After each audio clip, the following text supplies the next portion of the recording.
हरे कृष्णा, राधे राधे।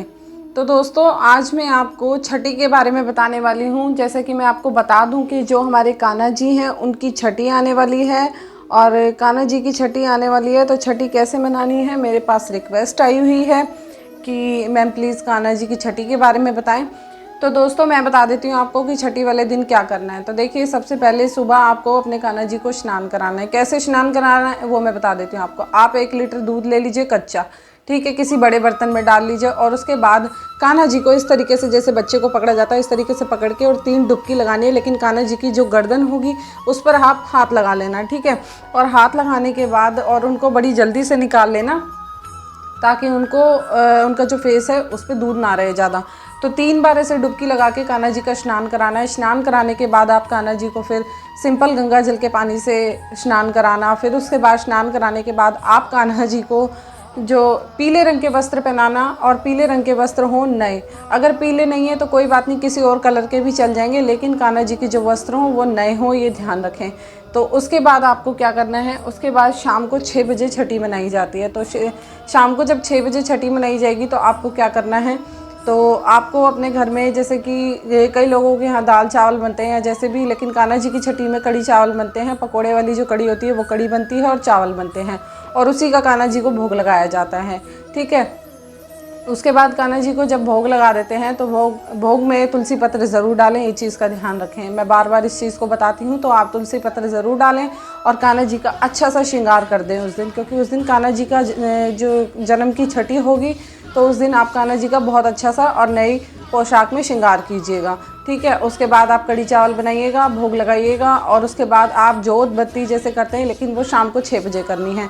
और जो कान्हा जी की छठी का जो स्नान वगैरह होगा वो आप सुबह करा देना, और सुबह कराने के बाद उनको अच्छे कपड़े वपड़े सब पहना के और बिठा देना, ठीक है, मंदिर में। उसके बाद आप जोत और आरती करना उनकी, और आरती जोत करने के बाद जो जोत होगी उसमें आप पीतल की कोई चम्मच या बर्तन कुछ लेके ऐसा, जिसमें आपके यहाँ का जो बच्चे के होने पे उसकी छठी जब पूजी जाती तो उसकी छठी पे, जैसे आपको क्या कहते हैं, आपके यहाँ पर बच्चे की छठी पे काजल वगैरह जो बनाया जाता है, जिस भी बर्तन में बनाया जाता है, कईयों के मिट्टी के बनाया जाता है, कईयों के पीतल के, तो हमारे यहाँ पीतल के बर्तन में बनाया जाता है। तो आप जो जोत जलाएंगे उस जोत पर उस बर्तन में काजल बना लेना, ठीक है। काजल बनाने के बाद आप थोड़ा सा देसी घी लगा के अपनी उंगली में, और उसके बाद कान्हा जी की आँखों में लगा देना।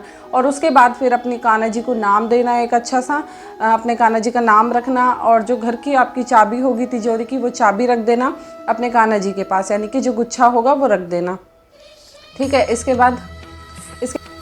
बाद आप अपने कान्हा जी से प्रार्थना कीजिएगा कि हे ईश्वर, आज से आपका ये घर है और आपको ही संभालना है। और अपने कान्हा जी को मतलब जो लोग नए आए हैं और जिन्होंने अभी तक अपने कान्हा जी को नाम नहीं दिया, वो अपने कान्हा जी को एक अच्छा सा प्यारा सा नाम भी देना, ठीक है। वैसे तो लोग बहुत नाम से बुलाते हैं, लड्डू, कान्हा जी, माधव, पता नहीं कितने, केशव, कितने नाम है हमारे कान्हा जी का, अनंत नाम है। उसमें से आप कोई भी अपनी पसंद का एक नाम रख लीजिएगा और उसी से अपने, जैसे अपने बच्चों को बुलाते हैं उस नाम से, वैसे ही अपने कान्हा जी को बुलाना, ठीक है। कोई भी आपके घर में चीज़ आती है नई खाने पीने की या कुछ भी जो बिना प्याज लहसुन की हो, तो सबसे पहले आप अपने कान्हा जी को भोग लगाइएगा, ठीक है। उसके बाद आप जब ये सारा प्रोग्राम हो जाए तो जो प्रसाद होगा वो सभी घर के मेंबर्स में बांट लेना, और फिर आपने आस पड़ोस के, लेकिन पहले अपने आस पड़ोस के, अपने रिलेटिव के जिनको संभव हो देना, तो उनको प्रसाद भी दे देना।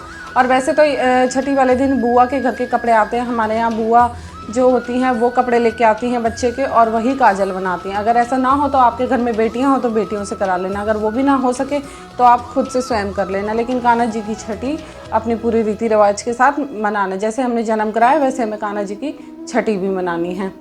तो दोस्तों, तो इसी तरीके से कान्हा जी की छठी मनाई जाएगी। और अपने सबसे अहम बात, उस दिन जैसे हमने जन्माष्टमी वाले दिन कान्हा जी का जन्म हुआ था और कान्हा जी को न्यौछावर दी थी, इसी तरीके से अगर कान्हा जी की कोई बहन हो या कोई बुआ वगैरह हो तो उन्हें न्यौछावर भी अपने भतीजे की करनी चाहिए। तो इसी तरीके से कान्हा जी की भी करनी चाहिए, ठीक है। तो इस तरीके से कान्हा जी की छठी मनाई जाएगी, और जो सारा भोग वगैरह है, क्या क्या विधि होगी, वो सारा कुछ मैंने समझा दिया।